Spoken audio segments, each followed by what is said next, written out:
Boa noite a todos! Está começando mais um Eu Sou Podcast. Deixa eu melhorar minha iluminação aqui, tá meio escuro. E hoje tem um convidado que fez parte da minha infância. Cara, gente boa pra caramba. Ó, ele já tá aí já, hein? Ele já tá aí. Já que ele entrou primeiro, então eu vou colocar ele primeiro hoje. Vou fazer diferente. Não, já sei, vou entrar logo com os três. Consegue aqui fazer logo um. Entrar os três de uma vez. Já entrou aqui nosso parceiraço Rubi. Oh! Tamo aí, galera. E aí, Felipão, como é que você tá? Cara, eu tô mais paranaense do que qualquer outra coisa agora. Ele tá até falando bar já. Ele, bar. Bah, não, bah é coisa de mais lá pra baixo, né? Vocês estão me escutando bem? Estamos escutando sim. O Eu Sandro mandei, com eu essa mandei. pinta dele, nunca, né? Olha lá. Sempre se olhando no espelho, barba, não sei o quê. Ah, Cara, eu vou te falar ele uma é. coisa. A gente precisa fazer uma live um dia só pra falar das peripécias que a gente fazia quando era criança dentro da igreja, cara. Ixi, vai umas 3 horas de live, hein? Não tem problema, eu vou falar muito do Daniel. O que que tá acontecendo? O Luke falou que não pode participar. Mandei aqui pra ele. Ele apareceu que não pode participar. O que tá acontecendo, hein? Será que deu tilt? Ô, Luke, se você não conseguir entrar. Rapaz, eu tô com uma barba ridícula aqui. Se você não conseguir entrar, você sai e entra de novo, tá? O Sandro eu não escuto. O Sandro também não tô ouvindo, não. Eu acho que deu tilt. Vamos fazer o seguinte, ó. Eu vou sair. Vamos ver se agora vai. Ó, o Luque entrou. Fala, Luke. E aí, rapaziada? O Sandro tá Show. mudo, rapaz. Olha. Deve ser barba na boca. Deve ser. Deve ser alguma coisa na boca. Ô, meu fone. Ô, Sandro. Ô, Aí, pronto. Apareceu. zoou meu fone. Ah, seu fone de ouvido? A Mirella usa pra jogar, aí já viu, né? Meu mouse e meu fone tudo comido, tudo destruído. Ah, mas ela joga no PlayStation? Joga no PC, notebook. Ah, bom. Entendi. Continue, André. Tomei tua palavra aí. Então, não, eu tava falando se a gente for fazer live pra falar o que a gente fazia quando a gente era criança, vai ficar umas 3 horas de live aí. No Não vai mínimo. conseguir uma live só. No mínimo. Com Só do certeza. Lucas deve ter umas 3 horas. Sim, É. história do Lucas Ô, é. Não, ô, três Lu, horas de história do Lucas só no acampamento. é, Só. acampamento. É. Ô, Lucas, ele É falou que eu fico nada. toda hora mexendo na minha maquiagem e ele que usa Nivea depois do banho. O Felipe usa Olha, Nivea. É, Cara, a gente tem que tem se que usar. cuidar, ó, como é que brilha. tem, tem que se cuidar. Isso aí. Vamos lá, Gente, Ah, paz aí. Paz do vamos Senhor para começar vocês, bem-vindos. se a gente obrigado. ficar um, se a gente ficar um zoando o outro aqui, nós vamos passar a noite todinha um zoando o outro e não vai começar o podcast. Não, vamos lá, vamos Afinidades, começar o ó, podcast. afinidades. Ô, Lucas, começa aí, vai. Começa aí. Deixa eu responder o Rubi aqui, peraí. Então, Felipe, satisfação, irmão, ter você aqui. Quero te agradecer a oportunidade que você está nos dando, né? De poder estar falando com você mais uma vez aí. Muito tempo que a gente não se vê pessoalmente, né, irmão?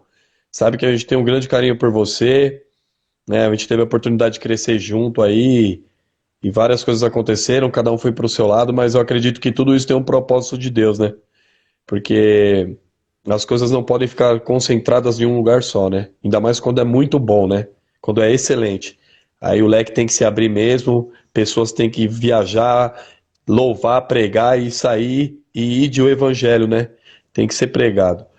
E, enfim, e aí também a gente cresce, cria família e cada um vai para um lado e a gente acaba tendo a oportunidade de se encontrar de novo nessa live, né, irmão? Então eu quero te agradecer.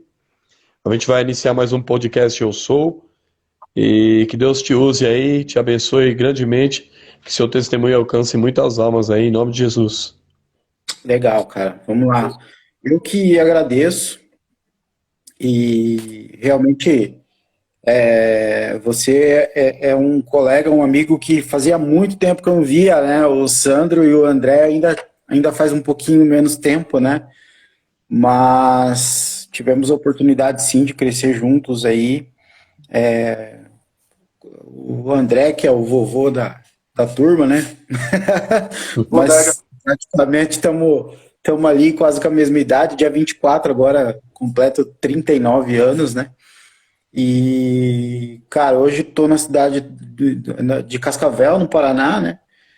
Mas vamos tocando. E gostaria muito de agradecer vocês e parabenizar pelo trabalho também. É um trabalho que, com certeza, todos os testemunhos que aqui são dados é para edificar a vida, né, das pessoas. Mas vamos lá, eu acho que, antes de mais nada, e tenho essa consciência, essa convicção, e que vamos fazer uma oração antes de começar, para que Deus se coloque ainda mais presente dentro do coração das pessoas que vão escutar essa live, para que elas sejam realmente edificadas e tocadas, aquelas pessoas que não passaram pelos problemas que eu passei, que não venham passar através dessa live, e aquelas pessoas que passaram pelo meu problema e que ainda enfrentam essas lutas, que elas sejam edificadas para que elas consigam sair dela. Glória Posso a orar Deus, irmão. ou alguém se candidata? Não, pode orar, irmão. Vamos orar junto. A live é sua. Vamos lá. Deus, Pai, eu agradeço por esse momento.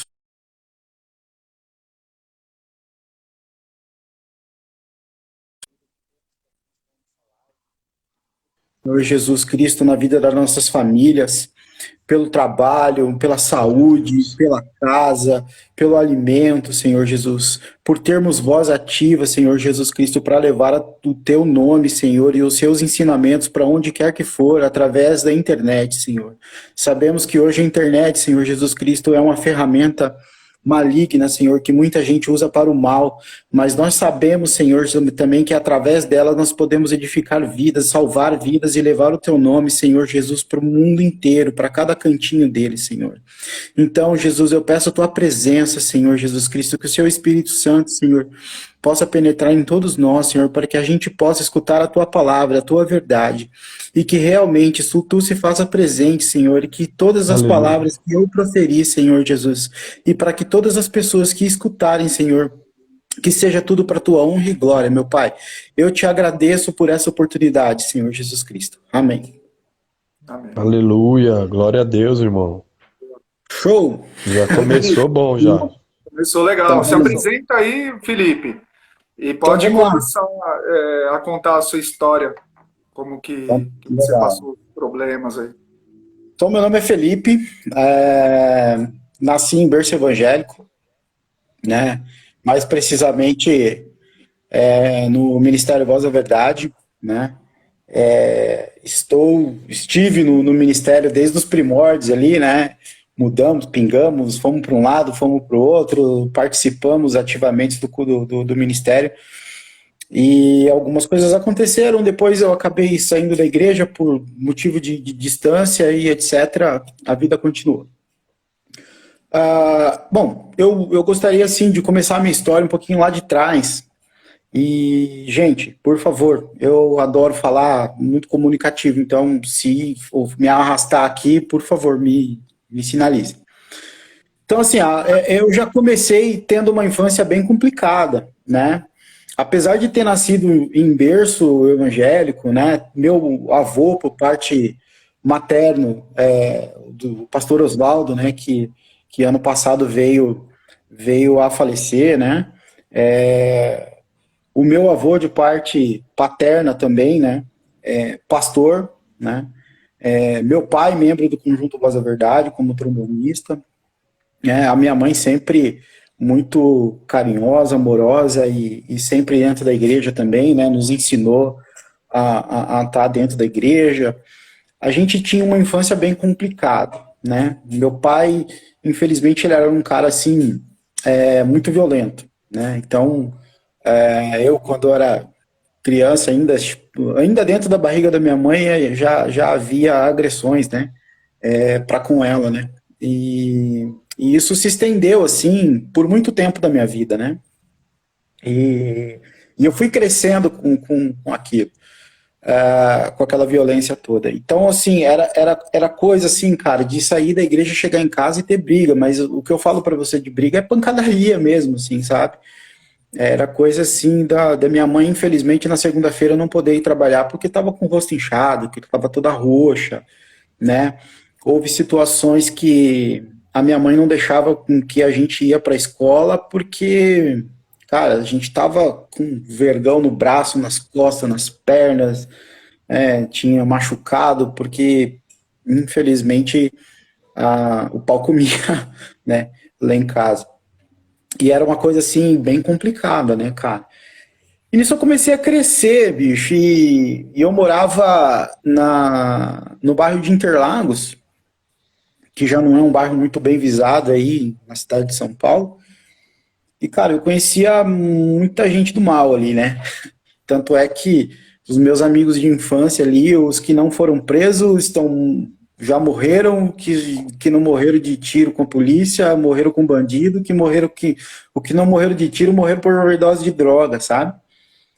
Mais uma coisa, cara, que eu tive muito bem centrada na minha vida, assim, que a minha mãe sempre nos ensinou, foi que a droga, ela não era algo bom, né? Então, assim, eu nunca tive esse vício da droga, né? Eu nunca me envolvi com droga, seja ela lícita ou ilícita, né? Por exemplo, a bebida é algo que, por exemplo, ela não me chama atenção em nenhum momento, né? A droga mesmo, né? Seja ela qual for, ela também não me chama atenção em nenhum lugar.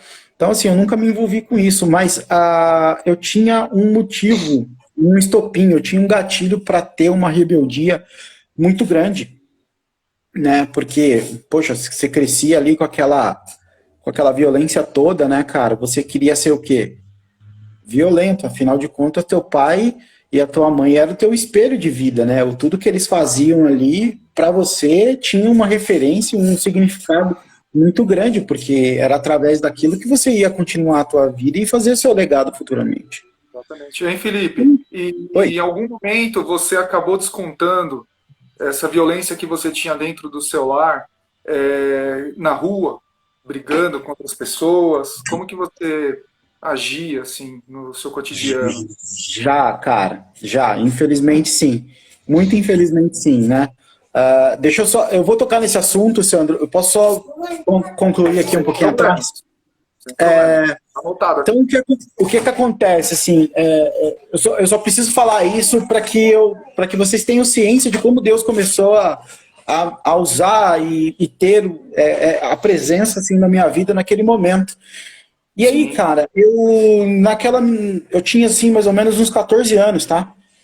Eu fui na casa de um colega, né, do bairro ali, e, cara, o que eu fui buscar na casa dele? Eu fui buscar um 38, né? Fui na casa dele, eu busquei um 38, e eu lembro certinho, cara, como se fosse hoje. Eu tava com uma bermuda de jogar bola, que é uma bermuda que não esconde nada, que você coloca na cintura, né?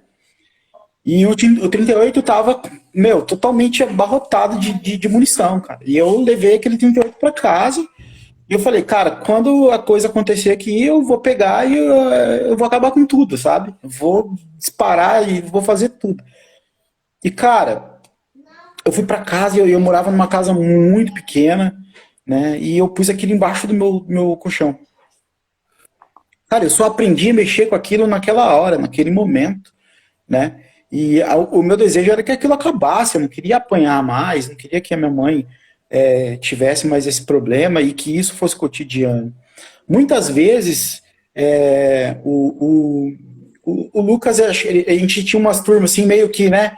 O Lucas andava ali meio com o Daniel, com o pessoal, e a gente andava um pouco mais junto, mas muitas vezes que a gente estava junto, Sandro, André, o Wagner, todo mundo, assim, cara, muitas vezes tinha acontecido muita coisa em casa num dia anterior, né? E a gente estava junto ali, eu estava tentando ser uma pessoa normal, assim, sabe? Cara, era muito triste quando eu ia na casa de colegas meus, dormir no Sandro. Muitas vezes a gente dormiu no André também, que depois a gente saía da igreja, ia fazer uma janta, alguma coisa assim, e eu via as famílias unidas, assim, cara. Aquilo era um desejo tão grande pra mim, cara. E eu não tinha aquilo que eu falava assim, meu Deus do céu, quando que eu vou ter isso? Quando que isso vai poder se fazer presente, se manifestar na minha vida, né? Então, era bem complicado. E aí, cara, eu sei que, cara, Deus foi mexendo comigo e, cara, eu devolvi aquela arma pro cara e eu não tive coragem de fazer nada. Mas isso não foi algo humano, isso foi da parte de Deus, sabe? Glória a Deus. Por quê? Porque a minha mãe, independente de se ela apanhava ou não, se a gente apanhava ou não, se tinha violência ou não dentro de casa, a única coisa que ela ensinava pra gente, cara, honre teu pai. O teu pai é o teu pai, independente de qualquer coisa, você tem que respeitar ele. E eu falo pra você, cara, que hoje e sempre eu posso falar pra ele, eu amo meu pai, eu tenho o maior respeito e admiração por ele, por tudo que ele fez pela gente. Ele foi uma pessoa que não condizia com cristão? Sim, foi. Mas quem nunca errou, atire a primeira pedra, né?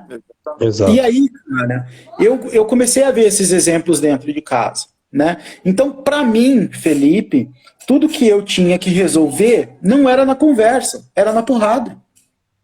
Então, o Luke discordou de algo que eu tenho convicção e ele não tem convicção. Como que nós vamos resolver isso? É na pancada. Né? Então é assim que vai ser resolvido. Eu vou colocar a goela abaixo para você que o que eu penso você tem que pensar também. E cara, infelizmente uma vez eu tive um problema na rua, numa briga de trânsito, e essa foi a mais grave de todas. Assim, não tenho orgulho nenhum de falar sobre isso.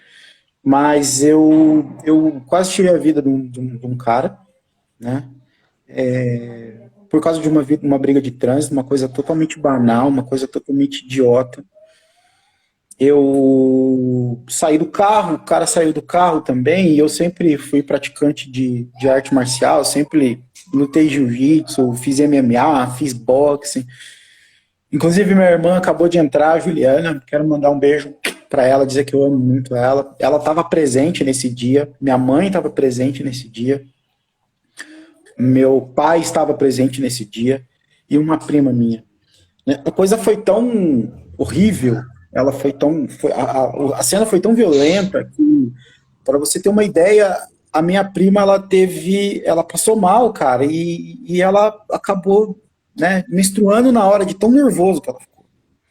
Né, eu quebrei a mandíbula do cara, eu quebrei o nariz do cara, foram 2 cortes no supercílio profundos, um de cada lado, o rosto do cara parecia que tinha várias bolhas, assim, de sangue, e não contente, o cara no chão ali, já desacordado, eu chutava o rosto dele, eu pisava no rosto dele, assim, era um ódio, cara, assim, tão sobrenatural, assim. E, cara, eu só consegui parar, eu perdi totalmente a noção. Eu apaguei, assim, a única coisa que eu tinha na mente era destruir aquilo ali que estava na minha frente, sabe? Aquele cara, eu tinha que destruir ele. Era o que estava na minha cabeça. Eu só consegui parar, pra você ter uma noção, quando chegou uma viatura da polícia e um policial apontou a revólver, pedia para eu soltar, eu não conseguia soltar. E, cara, eu engatei um mata-leão no cara e eu travei, minha musculatura travou, eu não conseguia soltar, né? Tanto é que um policial fez um garrote de um lado, meu pai fez um garrote do outro, cada um puxava de sentido contrário e aquilo não saía, cara, né?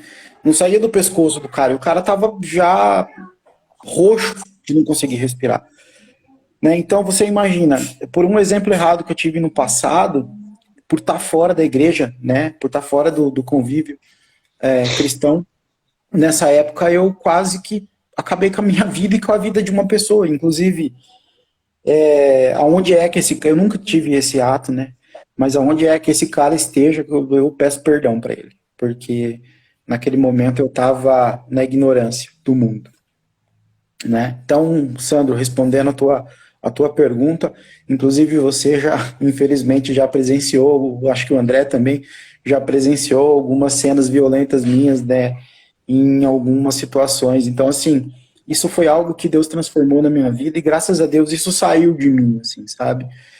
Hoje eu quero viver totalmente na paz e, assim, algo foi totalmente curado.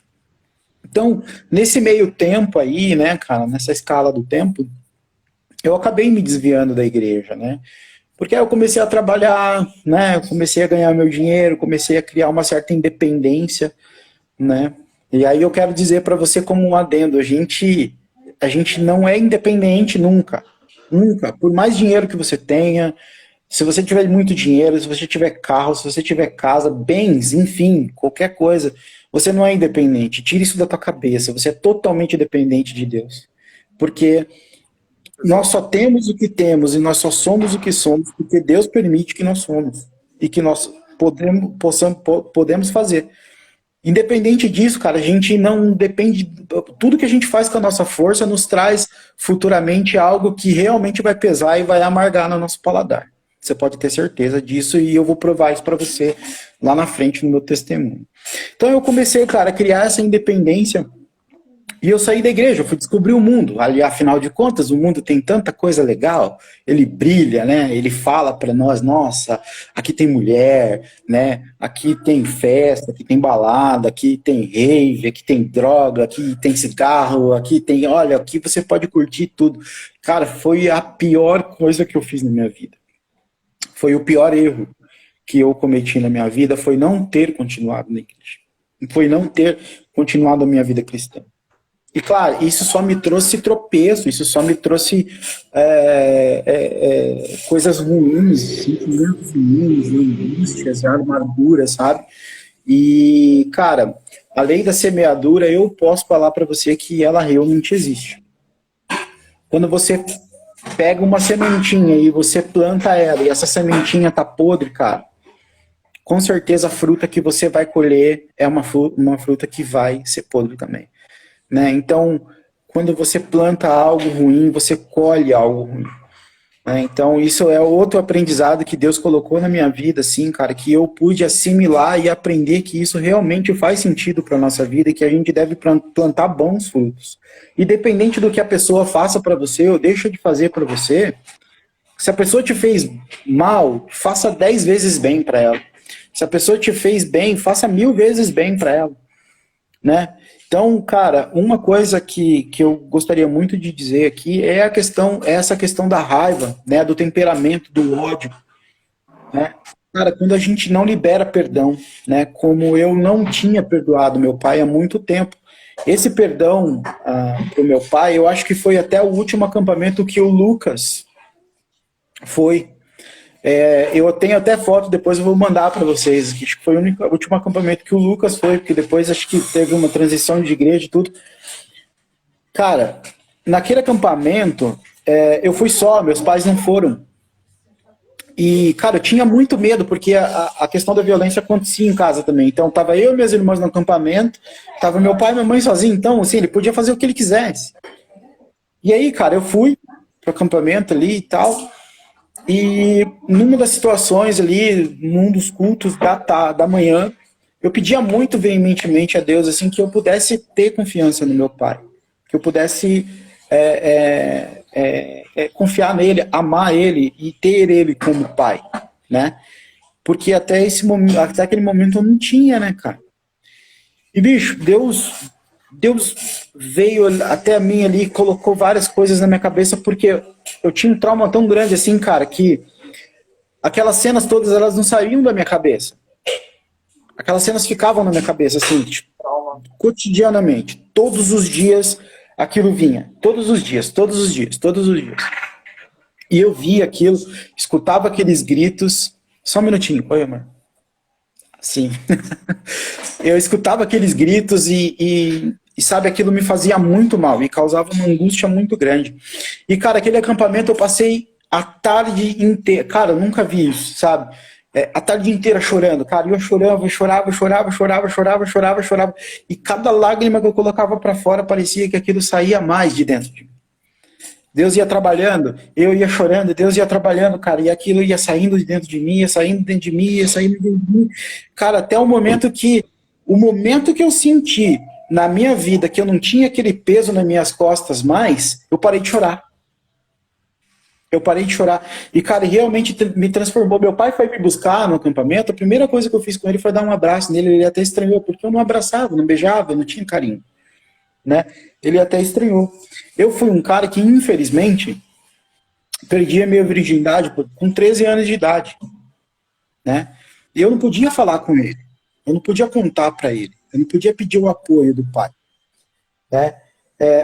Foi errado, porque diante da Bíblia, a gente deve guardar a nossa virgindade somente para a pessoa com que a gente case, né?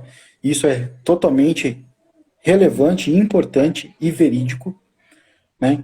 Mas enfim, cara, aconteceu comigo coisas assim que infelizmente eu me arrependo, né? Mas eu não podia contar para ele, porque se eu contasse para ele era surra, não era uma conversa, né? Então, eu não sabia como colocar um preservativo, eu não tinha essas informações, né? Então, cara, eu fui ali na raça e aconteceu. Então, as coisas foram acontecendo e eu cresci, cara. Eu lembro que quando eu já estava mais forte, eu já estava maior e estava ali, um dia aconteceu, né? Um dia aconteceu uma briga e cara, eu revidei, sabe? E quando eu revidei, ele viu que tinha outro homem dentro de casa que podia enfrentar. Isso na parte humana, né, cara?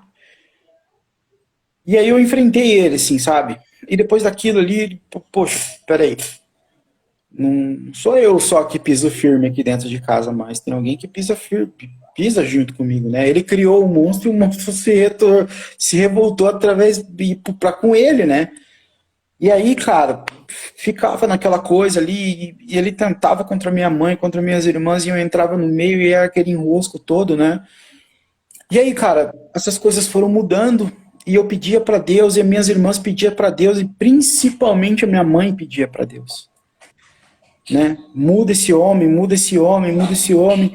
E Deus foi, né, mexendo na minha casa, e meu pai foi transformando, foi transformando, foi transformando. Cara, se eu falar para você que, lógico, todos nós temos os nossos defeitos, né? Mas se eu falar para você que o meu pai mudou da água pro vinho, é muito pouco a comparação para a pessoa que ele se tornou. É muito pouco. É muito pouco, né? Então, meu pai começou a ter carinho por nós, começou a ter carinho pelas minhas irmãs, começou a ter carinho pela minha mãe. Eles compraram moto, eles saíam sexta-feira, viajavam, nós três já estávamos grandes, ficávamos em casa, né? Tínhamos as nossas vidas ali. E aí foi o momento que eles começaram realmente a se curtir, né? E aí, cara, infelizmente, nesse tempo aí que ele começaram a se curtir, um tempo depois, no ano de 2010, meninas, minhas irmãs, se eu estiver esquecendo de alguma coisa do testemunho aqui, por favor, mande aqui embaixo aqui que os meninos leem aí e me lembram, tá? E fiquem todos à vontade para pergunta. Em 2010, cara, infelizmente veio uma das piores notícias da minha vida, né? A minha mãe adoeceu. A minha mãe adoeceu. E minha mãe teve um câncer gástrico. E aí, cara, é difícil, a saudade é muito grande, né? E a minha mãe, a gente percebeu que ela vinha perdendo peso. E ela vinha perdendo peso, perdendo peso, perdendo peso. E ela era muito vaidosa. Ela foi até o médico, ela ia fazer uma cirurgia de uma varize na perna direita do lado de trás. E o médico perguntou para ela se ela tinha alguma queixa, né, sobre alguma coisa, para que fizesse investigação, se caso ela tivesse essa queixa. E ela reclamou de estar emagrecendo e que ela sentia o estômago dela um desconforto. E ela recebeu um pedido médico para fazer uma endoscopia. E ela foi fazer essa endoscopia. Ela fez a endoscopia. E como eu trabalhava próximo do laboratório por qual ela fez essa endoscopia, ela pediu para que eu pegasse essa endoscopia e eu já estava desconfiado, né, cara? Eu já estava desconfiado que ela estava doente, né? Mas, para mim, cara, assim, vendo ela emagrecendo ali, sabe? Para mim, a doença que ela tinha era uma úlcera, uma gastrite nervosa causada por estresse ou por qualquer outra patologia, mas que era algo não grave, né? Eu fui até o laboratório, cara, e fui para casa com aquele exame. Eu tava bem preocupado. E aí, cara, eu cheguei em casa. Eu tomei um banho, eu sentei no sofá na sala. Eu morava do lado da casa da minha mãe, né? Eu abri aquele exame ali de uma forma que ela não percebesse e nem o médico percebesse que, que eu tinha aberto aquele exame. E aí eu abri o exame, cara, eu vi algumas imagens, né, de ultrassom da região abdominal, visceral, e lá tava, cara, carcinoma gástrico, medindo mais ou menos um limão pequeno, né? Esse câncer ele tava bem abaixo do esôfago aqui, no começo do estômago dela. E aí começou a nossa luta, né, cara? Porque você pensa, com toda essa que não foi fácil, né? De histórico familiar, de violência, etc.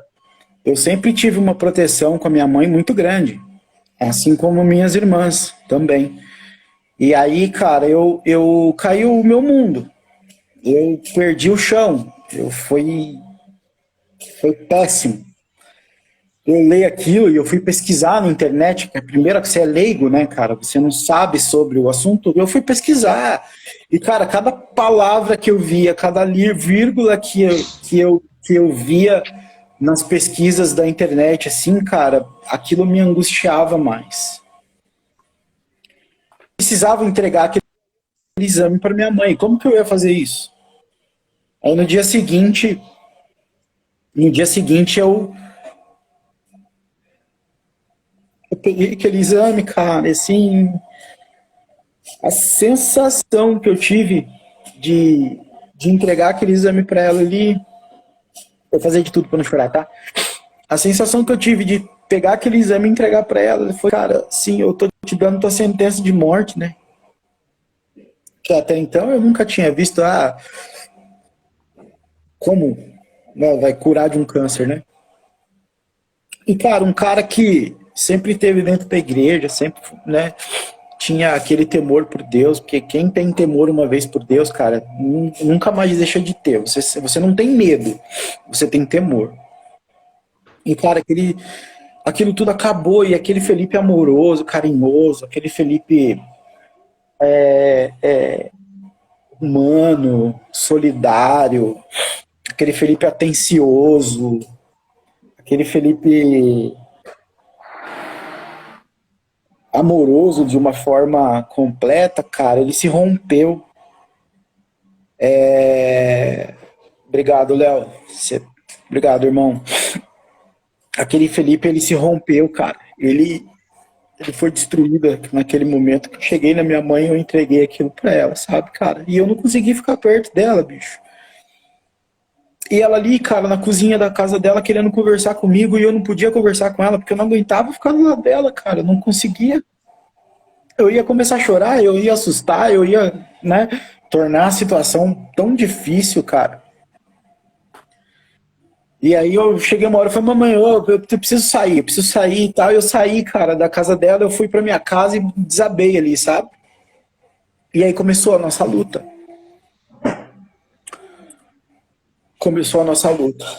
E fomos para médico de lá, para médico de cá.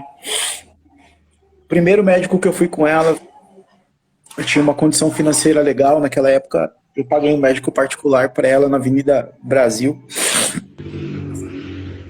Uma consulta que custava um absurdo. O cara não acertava convênio. Fomos lá. O médico falou para ela, olha, isso aqui é um câncer realmente, ele é maligno. ele tá num lugar favorável para você, porque a cirurgia que nós vamos fazer com você, Miriam, é uma cirurgia como se fosse uma bariátrica. Nós vamos remover uma parte do... Dá só uma licencinha aqui, deixa eu só desligar o negócio, só um minutinho, peraí. É, isso aí, irmãos. A vida Estamos ouvindo. é assim. Estamos ouvindo. Me perdoe, Pode a falar. minha esposa deixou uma chaleira, aquelas que apita, e foi tomar banho, esqueceu de desligar. E meu grudinho tá ali olhando pra minha cara, porque acho que ela quer um beijinho. Você quer um beijinho, meu amor? Tá com vergonha. E aí, cara, eu fui pra casa, começou a nossa luta, e aí nós fomos no médico, o médico falou que era um lugar favorável, porque iria fazer uma cirurgia bariátrica, então tiraria 50% do estômago dela e resolveria o problema depois, né, com quimioterapia, com radioterapia. Para quem conhece minha mãe, viu minha mãe, ela era uma mulher linda, vaidosa, era uma mulher super valorosa, amorosa, que colocou pra gente um legado fenomenal. Minhas irmãs são super mães porque elas viram a super mãe que elas tiveram. Eu posso ser um super pai porque eu vi a super mãe e o super pai que eu também tive. E aí, cara, começou a luta e tudo. E aí ela começou a tratar. E teve a cirurgia. Aí na cirurgia, cara, foram 10 horas de cirurgia. Eu fiquei no hospital. E essas 10 horas de cirurgias, ela correu bem, né? E eu lembro que eu tava no quarto, bem angustiado. O médico acabou a cirurgia, eles fizeram o que tiveram que fazer e foram até o quarto. Eles chegaram no quarto, eu tava lá, eles me acordaram. E aí eles falaram, olha, a tua mãe tá bem. Nós tivemos algumas intercorrências e ali eu já, né, já me revoltei, assim, como assim, intercorrência, né? Ela tá viva, tá bem, tá no pós-cirúrgico. E aí, cara, pra resumir, ela precisou tirar o estômago inteiro, ela precisou tirar o intestino, uma parte do intestino, são 1,5 metro de intestino. Ela tirou uma parte do pâncreas, ela tirou a vesícula 100%, e ela tirou 40% do baço. Ela foi mutilada. O médico não pôde mexer mais nela, porque atrás da veia cava, essa veia que é mais ou menos um pouco mais grossa, calibrosa que o nosso dedão, era muito perigoso, porque o ato de afastar essa veia pode romper ela e a pessoa sangrar e não tem volta, ali não tem como estancar, então ela poderia vir a óbito ali na mesa. E aí, cara, ali atrás ficaram alguns pontos minúsculos que seriam posteriormente tratados com quimioterapia e radioterapia, e assim foi. Cara, a última coisa que eu pude fazer para minha mãe foi uma festa. A coisa que eu mais me orgulho no mundo foi de nunca ter dado problema para minha mãe. Por ela não ter que me tirar de boca de fumo, por ela não ter que me tirar de boteco, por ela não ter que me chamar a atenção porque eu estava me envolvendo com coisas ilícitas, isso ela nunca fez. Ela nunca precisou fazer. E eu nunca dei esse mau exemplo para ela. Ela nunca me viu fazer isso, assim como eu nunca fiz. Eu sempre fui um filho exemplar. É lógico, né, que uma hora ou outra a gente acaba decepcionando os pais por algum motivo, né, o que a gente quer fazer ou não quer fazer, mas nunca foi uma decepção que minha mãe precisou, sabe, sair correndo atrás de mim para me resgatar de um lugar onde eu não deveria estar. E ter sido um filho assim, protetor, amoroso com ela, eu me orgulho disso. E aí, cara, infelizmente esse câncer ele tirou a vida da minha mãe em apenas 4 meses, da descoberta até o falecimento.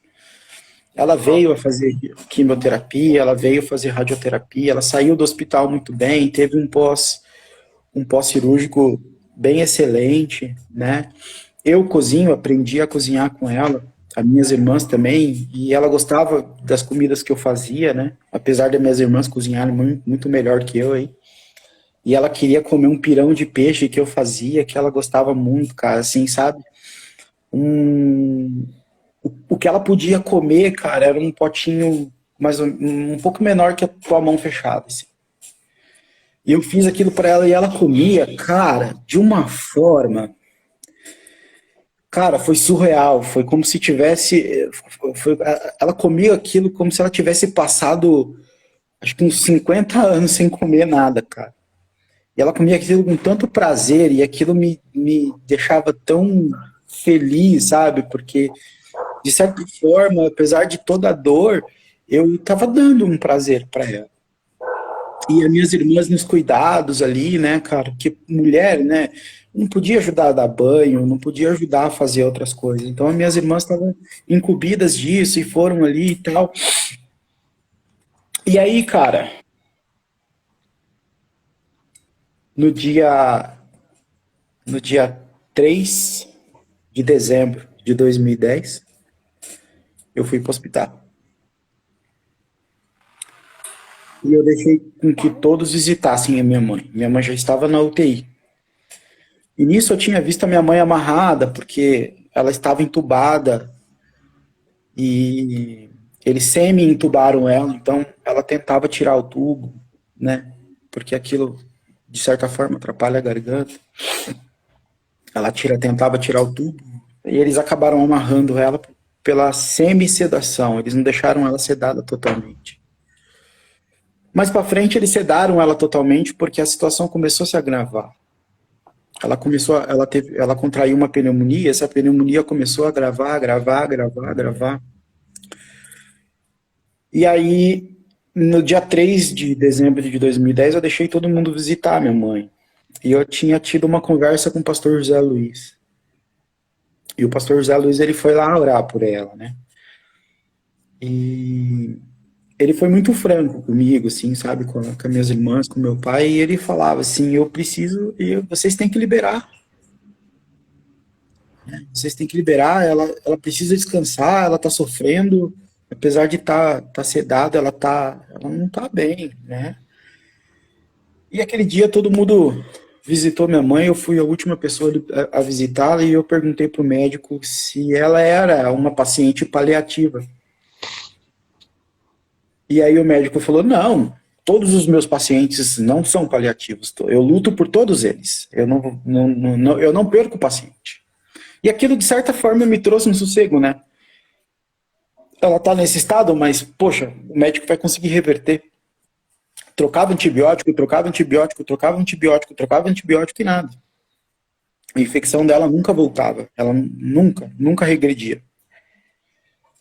E aí, cara, nesse dia à noite...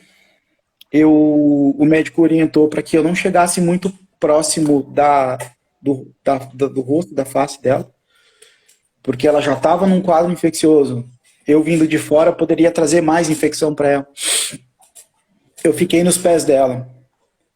A minha mãe chegou a ter 49 quilos na doença. 49 quilos. Naquele ato, horas antes da morte dela, ela devia estar com 120, 110. Porque como ela teve falência múltipla de órgãos, ela acabou inchando absurdamente, que as mãos dela, assim, cara, os dedos não conseguiam fechar, eles ficavam todos abertos. Assim. E aí, cara, eu nos pés dela, eu grudei os 2 pés dela, assim, na cama. E ali eu chorava muito e eu falava, mãe, eu vou cuidar das meninas, eu vou cuidar do pai, eu vou cuidar da casa, eu vou cuidar de tudo. Eu agora, em nome de Jesus, eu libero. A senhora vai descansar.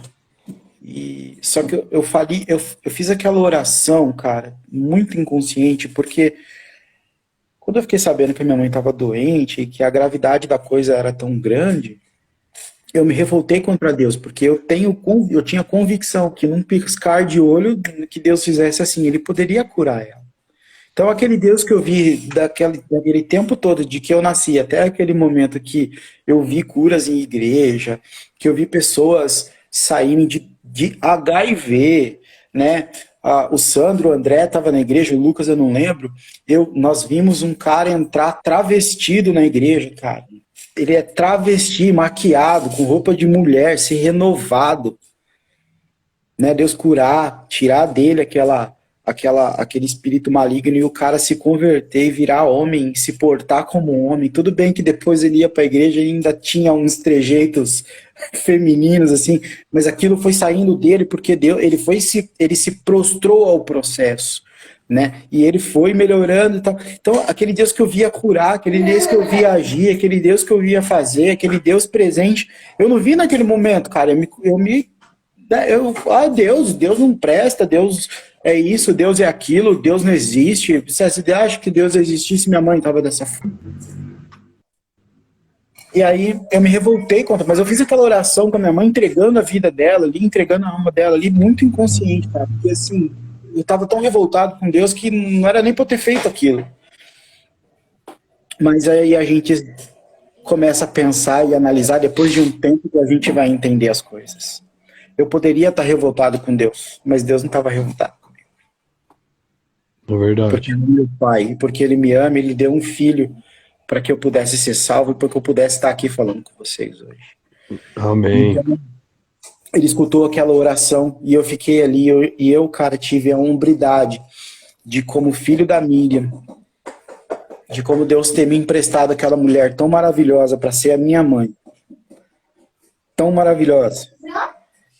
Como eu gostaria que a minha mãe estivesse aqui hoje, mas Deus sabe de todas as coisas, sabe? Ela não chegou a conhecer a minha filha, mas ela falava que a mãe dela estava grávida.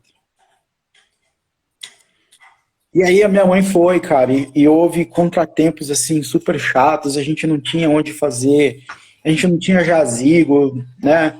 Agradeço muito ao Wagner por ter cedido, né, um espaço lá, e a gente acabou enterrando minha mãe lá, e no dia, cara, eu passei mal, acho que eu não me lembro muito, eu me lembro de flashes, assim, eu desmaiei a hora que eu vi o carro funerário vindo.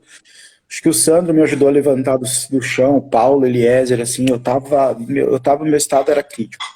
E aí começou a minha luta, né, cara, particular, porque eu entrei numa depressão, e essa depressão foi me consumindo,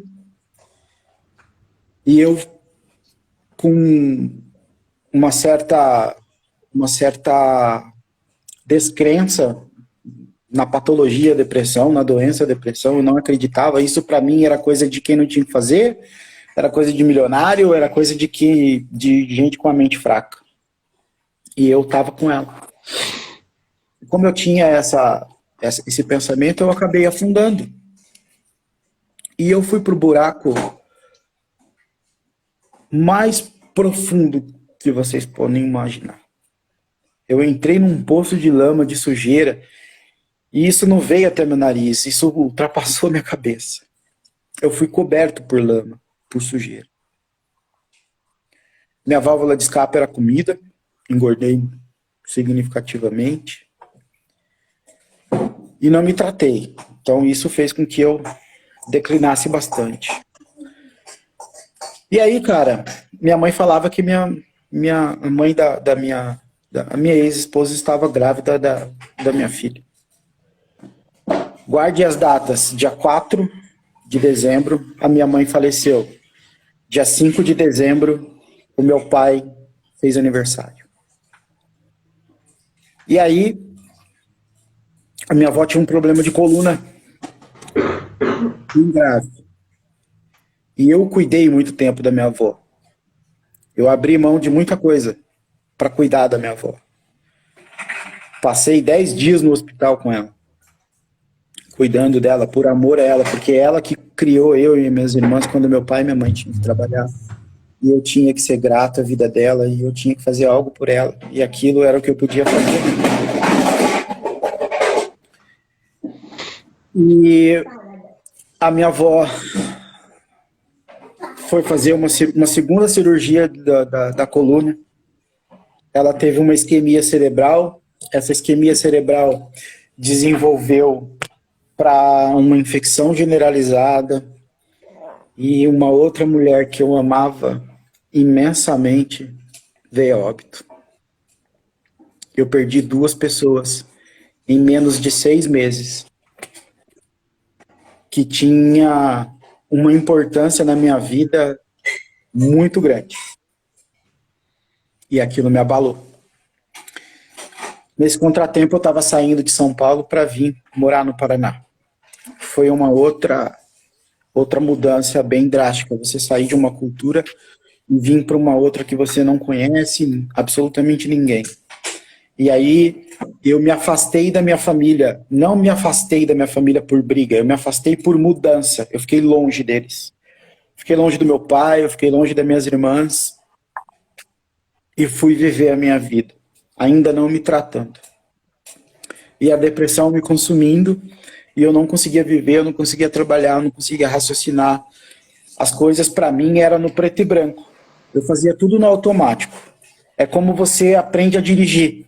Depois de um certo tempo, você passa a marcha ali no automático, acelera no automático, guia no automático, é tudo no automático, e eu vivia no automático. E aí veio um dia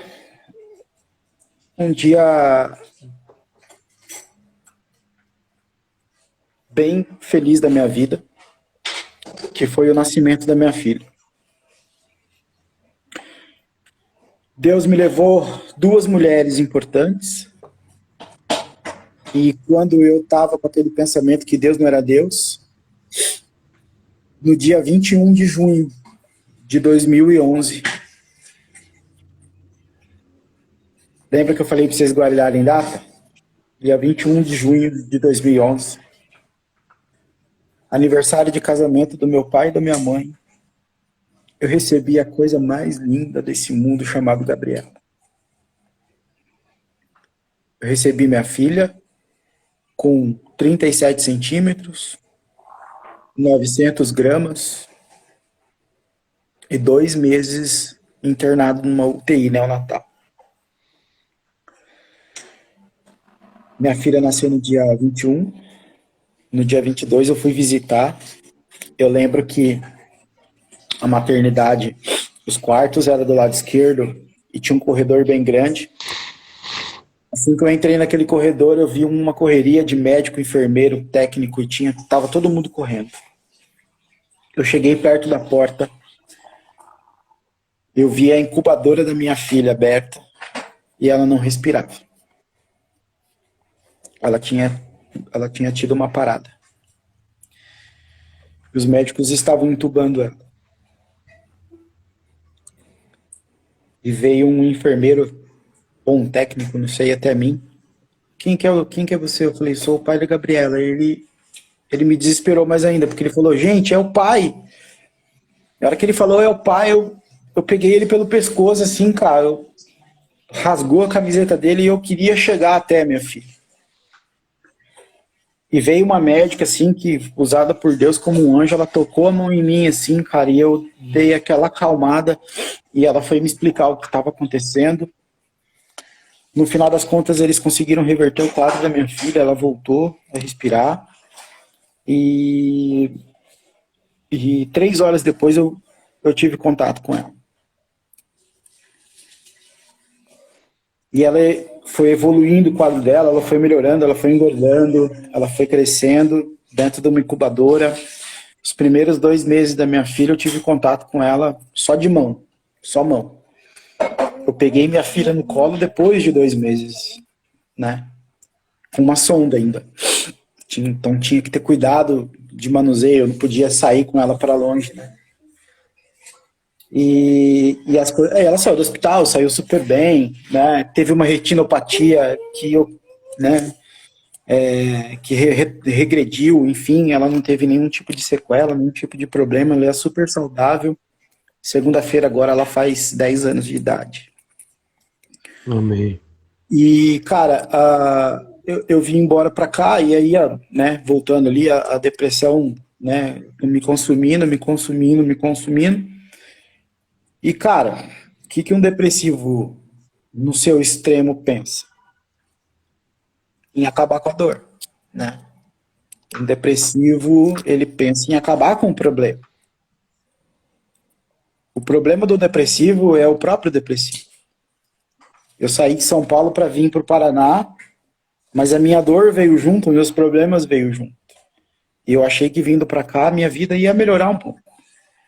Mas a gente tem que resolver os nossos problemas. A gente não pode simplesmente mudar de lugar, porque eles vão junto com você, eles estão com você. E, cara, infelizmente, eu quis tentar contra a minha vida. Eu queria acabar com aquele problema. Eu queria tirar aquilo de mim. E, cara, se eu morresse, certamente tudo ia acabar. Pra mim. Pra mim. Pra mim, realmente ia acabar. E pros que ficam? Pra minha filha. Para minhas irmãs. Pro meu pai. Como que seria? Pra Deus. E eu não consegui, cara. Eu não consegui. Deus não deixou, né? E essa rebeldia minha com Deus, assim, essa minha incredulidade, ela impregnou em mim, porque o diabo queria que eu fosse derrotado, né, cara? E aí eu continuei, cara, fora, eu não quis contato com igreja, com irmão, com pastor, com Bíblia, coração, com nada. Eu tinha aquele temor por Deus, assim, mas eu era um semi-ateu, se é que isso existe. E aí, cara, voltando lá atrás, a virgindade com 13 anos acabou. E um grande estopim, né, disso tudo, um grande gatilho, né, uma raiz que eu descobri, foi uma coisa que a maioria das pessoas não dão importância. A maioria das pessoas não dão valor. A maioria das pessoas não se ligam, elas não se tocam. Pornografia. Isso é um vício maldito. Os olhos é a janela da alma, cara. E tudo começa por um desejo. Para que você deseje, você precisa olhar. Se você olha, logo você deseja. E se você deseja, logo você vai correr atrás daquilo para que você obtenha aquilo. E assim foi. Me envolvi com muita gente. Com muita gente. Com muita gente. Vocês não têm noção. Foi com muita gente. E meu casamento acabou.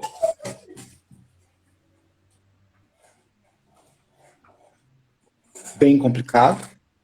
E eu precisei sair de casa. Depressivo. Querendo tentar contra a minha vida. Com a família destruída.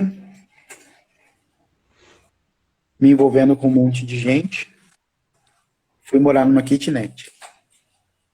Longe da minha família. Longe de todo mundo.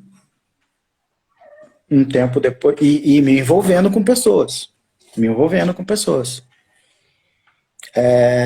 Cara, quando eu morava nessa kitnet, aquele espírito de prostituição era tão grande na minha vida, assim, cara, que de manhã vinha alguém, depois do almoço vinha alguém, à tarde vinha alguém, e à noite vinha mais alguém.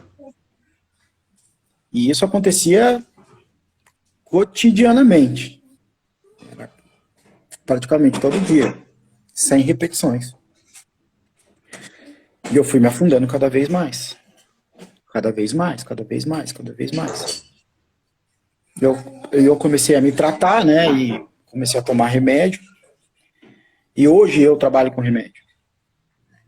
Eu trabalho na indústria farmacêutica. Então eu consigo explicar para você ali, para contar uma obra que Deus fez na minha vida, para que você entenda. Quando a pessoa tem uma depressão, o que falta nela? Um hormônio chamado serotonina, que ele age na sinapse da célula. Então, existe uma sinapse de cima e uma sinapse de baixo.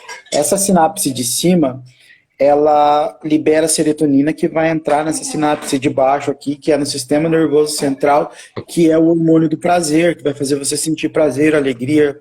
Quando você não tem isso e o corpo interrompe, você precisa repor. Então, eu tomava quase 1.000 miligramas de remédio por dia. Era remédio para dormir, para acordar, para andar, para piscar, para tudo. Para tomar banho, tudo. Eu não tinha absolutamente vontade de nada. Mas eu tinha vontade de me envolver com pessoas, você acredita? Olha como tão sujo que é o inimigo. Exatamente. E aí, cara, quando você toma isso, a serotonina volta pro teu corpo, você começa a ter uma vida normal, então você se sente um super-homem, né? Então, poxa, tô bem pra caramba, agora eu tô rindo, tal, não sei o quê. Quando você tem uma interrupção da serotonina no teu corpo, quando você começa a tomar um medicamento, se você interrompe ele, você imagina da seguinte forma: você é um avião que não tem asa, tá? E aí o remédio te dá asa e te dá combustível, te dá as turbinas. E aí você decola, ok? Quando você decola, você está ali voando, normalmente, fazendo, né, as suas rotinas normal. Quando você corta o remédio, a sinapse não manda mais, porque seu corpo não está reagindo. Então você tira a turbina, você tira a asa, você tira combustível. O que você faz? Você cai. E você cai de bico para baixo. Então o efeito rebote, ele é pior do que se você tivesse contraído a depressão naquele momento. E aí eu comecei a ir na igreja, né? Porque eu senti no meu coração, cara, que Deus me queria e aquilo foi me tocando e eu fui para a igreja. Eu lembro que eu sentei no último banquinho da igreja ali e eu chorava. Eu falei, Deus, eis-me aqui, você me queria aqui, eu tô aqui, tô entregando minha vida para ti de novo. Era uma quinta-feira, cara, e chovia assim, eu a pé, tava sem carro. E aí, cara, o pastor começou a pregar. Depois do louvor ali, o pastor começou a pregar. Incrível, o pastor falou só faltou falar meu nome, meu CPF, meu RG. Porque ele falou a minha vida inteira na pregação. Inteira. Eu nunca tinha visto aquele homem na minha vida. Eu nunca tinha visto ele no Instagram, no Facebook, passou do outro lado eu nunca vi ele na minha vida. Nunca tive contato. E ele falou a minha história inteirinha, cara, até aquele momento. E eu chorava. No final do culto ele me pegou ali, conversou comigo, me levou pro pastor presidente da igreja, nós conversamos, e eu comecei a ir ali, e eu tava muito fraco ainda, sabe, cara, e eu saí de novo, né, da igreja. E quando eu saí da igreja, eu perdi o emprego. E eu não tinha ninguém por mim. Ou eu trabalhava e tinha uma renda para pagar minhas despesas, ou nada acontecia. E aí, cara, o aluguel começou a vir e eu não tinha dinheiro para pagar. E eu conversei com o dono falou, ó, vai ficando aí, a hora que você conseguir me pagar, mas não se alonga, né? Tá bom, isso durou 8 meses. Até que um dia, eu fiquei 8 meses devendo aluguel pro cara. E me envolvendo com gente, cara. E aí um dia eu falei assim, não, eu preciso voltar para a igreja. Preciso voltar, Deus me tocou de novo, comecei a ir para a igreja. Comecei a ir para a igreja. E aí fiz um programa de cura e libertação, né? Fiquei um final de semana todo isolado, sem celular, sem nada. Voltei para casa e continuei os cultos. Levava minha filha junto quando ficava comigo no final de semana. E um dia o pastor anunciou num culto de sexta-feira que no domingo nós teríamos Santa Ceia. Aí eu falei, eu preciso vir, né, cara? Eu preciso consagrar, né? Eu preciso estar com Deus, eu preciso me aproximar, eu preciso estar junto. E eu fui para a Santa Ceia. E naquela Santa Ceia, eu lembro que eu sentei no meio do corredor da igreja ali e orei por um propósito. Somente um propósito. A cura da minha depressão. Aí eu lembro que passou, eu peguei o pão, aí eu peguei o suco de uva, e aí foram feitas as orações, e eu orava assim, eu falava, Deus, e eu quero me libertar dos remédios, eu quero me libertar da depressão, eu não quero mais viver dessa forma, eu preciso de cura. E tá bom, tomei o vinho, o suco, comi o pão, fui embora para casa, cheguei em casa, e aquela demora para dormir, né? Insônia, mas eu acabei dormindo. No dia seguinte, cara, parecia que eu tinha acabado de sair da barriga da minha mãe. Glória a Deus. Eu via a cor, eu via as coisas coloridas, eu escutava o passarinho cantar. Eu tinha motivação para tomar um banho, para escovar os meus dentes, para sair de casa, olhar o céu e falar pelo menos um graças a Deus, obrigado pelo dia de hoje. E aí, cara, veio aquela coisa, aquela dúvida, né? Pô, você não tomou o remédio hoje, né? Mas você tomou ontem, então o remédio deve estar fazendo efeito ainda, e então, né, por isso que você está dessa forma. Mas algo vinha assim e falava, não toma o remédio. Lembra que eu expliquei para vocês da sinapse, da liberação da serotonina, do efeito rebote? Era horrível, porque parecia que você tinha caído de um prédio, uns 3 caminhões passados por cima de você e uns 50 gorilas te dado uma surra, porque você tinha vertigem, tinha náusea, dor pelo corpo, dor de cabeça, boca seca, ataque cardíaco, você tinha tudo, cara, porque você estava com medicamento, você para o medicamento, o corpo não produz, e meu corpo produziu serotonina e eu não tomei remédio, e falava no meu ouvido, cara, Deus, não toma o remédio que eu vou te provar que aquele Deus que você conhecia, que você conhece, que você a vida inteira viu, que não teve uma cura para tua mãe, mas que está tendo uma cura para você, existe, eu estou aqui, eu creio você é da depressão. E aquilo vinha na minha cabeça, Amém. cara. E, cara, eu não tomei o remédio e eu não senti nada no meu corpo, porque o efeito era horrível. A partir daquele momento ali, eu falei assim, não, agora eu preciso viver, né? E eu fui atrás de emprego, eu consegui um trabalho. Eu consegui um trabalho, comecei a pagar o cara, continuei morando na mesma kitnet ali, pagando o cara, depois de um tempo eu mudei e tal, mas aí eu paguei, fui pagando devagarzinho, né, um pouquinho, porque eu ganhava muito pouco, tinha que pagar a pensão da minha filha, eu tinha que pagar o aluguel e mais o atrasado, então, né, eu tinha que comer, eu tinha que vestir. Então, nesse tempo, até nesse tempo da depressão, assim, que eu tava em casa, uma das piores coisas que eu já também vivi na vida foi a fome, né? Eu passei quase 3 meses, cara, eu comprei um saco, assim, vinha 2 quilos, vinha 2 quilos, cara, eu não como aqui nunca mais na minha vida, de tanto que eu comi, que eu enjoei. Era farinha de aveia. Quando eu tinha ali 10, 15 reais, eu ia no mercado, eu comprava ali 2, 3 litros de leite.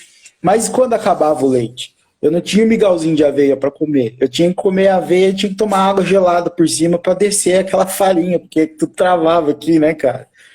Então eu passei quase 3 meses naquilo, né? E, cara, a fome é algo que assim, eu não desejo para ninguém. É triste. Às vezes eu tô aqui com a minha esposa, você bate ali no Facebook, alguém pedindo uma ajuda, eu já cansei de sair aqui de casa, ir no supermercado, também para honra e glória de Deus e não para me vangloriar, sabe? Comprar uma cesta básica e levar para alguém que precisa, porque eu passei por aquilo ali, eu sei o quanto que aquele cara tá passando, eu sei qual que é a dificuldade dele, né? Assim como eu já saí da minha casa, fui na casa de uma senhora que tava para cortar a luz, paguei a energia elétrica dela, paguei a conta de água dela para ela poder ter água, para ela poder ter energia. Com criança em casa, como que ela vai fazer? E muito poucas as pessoas que são solidárias, né? Infelizmente. E aí, cara, aquela depressão saiu de mim, eu fui buscar trabalho, comecei a trabalhar e comecei a ir pra igreja, cara. Igreja. E aí eu me santifiquei, cara. Eu fui, era Santa Ceia, e fazia isso, ia para retiro, oração, leitura de Bíblia, e me entreguei, cara. Me entreguei. E me entreguei de uma forma tão tão generalizada para Deus, assim, que, cara, se eu faço uma oração hoje, eu tenho resposta rapidamente da parte de Deus. E não é porque Deus apontou para mim e falou assim, olha, você é especial diante de todos os filhos que eu tenho. Não, todos nós temos importância para Deus, tanto é que Jesus morreu naquela cruz sendo filho de Deus para que a gente tivesse aqui. Então todos nós somos especiais diante de Deus, né? Então, cara, aí naquele momento ali, eu comecei a trabalhar e tudo, as coisas foram acontecendo. E aí, cara, eu fui participar de um programa na igreja chamado Celebrando Restauração. Esse Celebrando Restauração, ele tem um programa todo voltado à Bíblia, à palavra de Deus, e que você se reúne com pessoas e que ali você tem que fazer reparações, que você tem que liberar perdão, que você tem que pagar aquela dívidazinha que você não tem, tá lá parada, vai lá pagar, né? Fazer reparações totais, libertação, você expor, cara, como confissão pro teu irmão, a tua fraqueza, para que você possa comunhar com aquele irmão ali, para que você consiga tirar de dentro de você aquele vício maldito em pornografia, em droga, né, em violência, em várias coisas, né? E teve muitos colegas ali que foram libertos, inclusive eu. E aí, cara, esse programa, ele dura mais ou menos uns 4 meses. E nisso eu tinha um desejo muito grande de entrar na indústria farmacêutica. Remunera-se bem, você tem um plano de carreira, enfim, era um lugar onde eu seria reconhecido profissionalmente, né, cara? Afinal de contas, eu fui estudar, né? Fui fazer faculdade, fiz 2 faculdades, fiz pós-graduação, e fui para lá, e fui para cá. E aí, eu fiquei 11 meses trabalhando nessa empresa. E entregando minha vida para Deus ali totalmente. Fiz as separações por qual eu tinha que fazer. E algo que eu quero deixar para vocês, todos vocês, todos, é a questão importantíssima da liberação do perdão. Eu consegui aprender e assimilar que a falta de perdão, ela gera consequências na nossa vida. Não é na vida daquele que você não perdoou, é na tua vida. Verdade. Você imagina que 2 ou 3 pessoas fizeram algo para você que te magoaram, que te fizeram mal. Vamos dar um exemplo, uma mulher que separou do marido porque o marido falava que ela era isso, que ela era aquilo, porque, né, teve violência doméstica, etc. e tal. É algo que mexe muito com a pessoa, com a autoestima da pessoa, né? Então, aquilo ali leva um tempo para ter uma cura. Mas essa cura e esse perdão, ele tem que vir. Porque a partir do momento que esse perdão não vem, você acorrenta e aprisiona essa pessoa junto com você para o resto da tua vida. Você leva ela para onde você estiver. Tá? Isso é bíblico. Então, o perdão, ele tem que estar presente na nossa vida, independente do que a pessoa fez. Como eu falei lá no começo, se alguém te fez mal, faça 10 bem. Se alguém te fez um bem, faça 1000 vezes bem para ela. Então, eu fiz, cara, tudo. Perdoei quem tinha que perdoar, né? Fiz as separações que tinham que ser feitas. E aí, cara, eu me candidatei a uma vaga. E olha como Deus agiu desde o princípio. Eu não conhecia ninguém da indústria farmacêutica. E eu tenho uma página no LinkedIn. E nessa página do LinkedIn, eu fui adicionando pessoas da indústria farmacêutica para que eu pudesse ter algum relacionamento, né, em alguma indicação para a vaga. Diante de todas as pessoas que eu adicionei, somente uma aceitou. Preste atenção, somente uma aceitou. E esse cara chama-se Juliano Schweig. Ele falou: ô, cara, legal, é bom saber que você quer entrar na indústria e tal. Vou te ajudar, vou te dar até meu telefone particular. E o cara deu o telefone particular dele para mim e eu comecei a conversar com ele pelo WhatsApp. E a gente conversando ali, e ele falou: cara, meu, que legal, que Deus te abençoe. Eu falei: sim, você é cristão? Ele falou: sim. Aí eu falei: cara, que top, eu também. Aí ele falou, sério, velho, onde, que igreja que você vai? Eu falei assim, eu vou na Batista aqui de Cascavel. Aí ele falou, eu nunca te vi lá. Eu falei, como assim? Cara, eu sou de lá também. Eu nunca tinha visto o cara lá. Foi o único cara que me adicionou no LinkedIn para me ajudar. E ele tava onde Aleluia. E aí, Glória a Deus. cara, ele começou a me ajudar, me mandar algumas vagas e eu me cadastrei nessa vaga. Passei no processo e esse processo durou 4 meses. Quem lembra aí o tempo do Celebrando Restauração? 4 meses. Exatamente. Deus é perfeito. Deus esperou eu terminar. Aleluia. Deus esperou eu terminar toda a minha restauração para que eu pudesse assumir algo que da parte dele, que ele me deu. E a minha vida mudou. Mudou totalmente. Porque tudo que eu devia lá de aluguel eu consegui pagar, todas as reparações eu consegui fazer, né? Toda aquela destruição familiar ali que eu tinha, eu consegui reverter. E aí, cara, um dia, assim, sem mais nem menos, eu conheci uma pessoa de 1,62 m. O Sandro vai confirmar, assim, porque ela duvida de mim, tá, Sandro? Ela duvida de mim. Quando eu falo pra ela assim, Deus trabalhou na minha vida até com você, porque a minha preferência de mulher sempre foi morena com olho verde. Sempre gostei, sempre me chamou a atenção. Sim. Até nisso Deus trabalhou. Aí eu conheci essa pessoinha de 1,62 m, baixinha, brava, meu Deus do céu. Não, ela tá corrigindo aqui, é 1,59 m. 62 era uma outra que eu conheci também. Tô brincando aqui. E aí, cara, o que ela tem de altura, ela tem de brabeza. Pensa, meu brabo.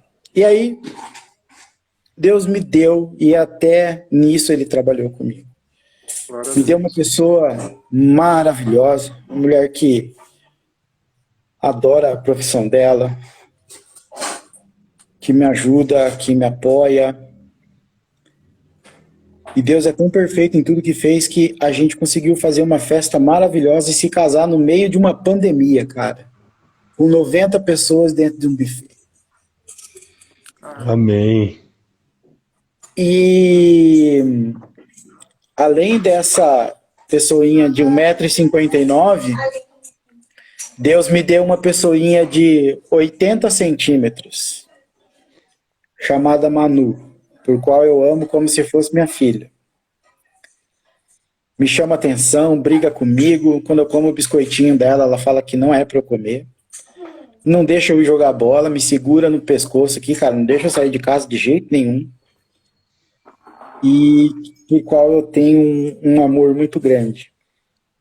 Assim como eu tenho amor pela minha filha, a Gabriela. Então, Deus, ele restaurou a minha vida, restaurou o meu lar, me deu uma esposa maravilhosa, construiu e reconstruiu o amor da minha filha por mim, uma vez que eu estava afastado de casa, que eu estava longe de casa. Me deu ótimas coisas nos últimos anos. Eu consegui recuperar e ter coisas que eu nunca tinha tido na vida. Uma delas, paz. E com tudo isso... Peraí. Ô, Nunu, quer vir dar um oi aqui? O tio? Essa aqui é o presentinho que Deus deu para mim também. Vem cá. Essa aqui é meu presentinho. Oi, linda! Linda mesmo, hein? Tudo bem? Que gracinha. Tem que dar um tchau lá pra você. Com vergonha. Esse é um dos presentes que Deus me deu. Mas diante de tudo que aconteceu na minha vida, a gente sabe que existem pessoas com situações muito piores do que a gente. A gente sabe que existem pessoas que têm situações que são, às vezes, até irreversíveis, né, aos nossos olhos humanos e não aos olhos de Deus, né? E, cara, eu tenho uma gratidão por Deus muito grande, porque aquele Felipe que tinha se deteriorado pela incredulidade, pela ausência do Espírito Santo na minha vida, hoje é um Felipe que é totalmente amor. Eu acho que o Sandro e o André aí deve estar até estranhando, até do jeito que eu falo, porque a minha mudança, cara, a minha irmã, a Juliana, ela falava assim, nossa, Felipe, ver, comparar você no ontem para ver você no agora, assim, é uma diferença muito, muito grande, assim, sabe? Então, essa paz, ela se instalou, né? Essa depressão que, graças a Deus, não existe mais. Hoje eu consigo entender que a melhor coisa que aconteceu com a minha mãe foi ela ter descansado. A cura não veio naquele momento, porque Deus sabe de todas as coisas, e um dia eu saberei o porquê Deus não a curou. Mas que ele tinha e tem poder para ter curado ela, sim, mas existe um propósito, né? E esse propósito um dia vai ser revelado, né? Tudo que eu passei, eu tenho a convicção que eu preciso ajudar pessoas, né? Através de tudo que eu passei, eu descobri um dom de ajudar pessoas, principalmente aquelas que estão em meio a uma depressão, que querem sair de uma depressão, que querem tentar contra a própria vida, que tiveram perdas significativas, né? Principalmente jovens. Uma coisa que me preocupa muito dentro da igreja hoje é a liderança. Isso é uma coisa que é um tabu e às vezes as pessoas pensam como uma crítica muito, muito apontada, mas não. Para que a gente possa ter liderança, primeiro a gente tem que amar pessoas, a gente precisa entender pessoas e a gente não pode ser esponja. E eu vejo por aí lideranças dentro da igreja muito mais afastando os jovens da igreja do que colocando eles para dentro. A gente precisa parar e tirar da cabeça de que Jesus é alguém rancoroso que vai pesar a mão sobre a tua vida se você colocar um cigarro na boca, se você colocar uma bebida na boca, se você colocar uma droga na boca ou for para uma balada. Porque geralmente você foi para uma balada, um teu colega lá que vai na igreja fala, vou levar você para a igreja amanhã, beleza? Não, cara, eu não posso ir na igreja. Mas por que você não pode ir para a igreja? Cara, vamos lá comigo, vamos visitar, vamos ver. Não, ontem eu fui para uma balada, eu fiquei com alguém, tive uma relação com alguém, fumei um cigarro, curti uma droga.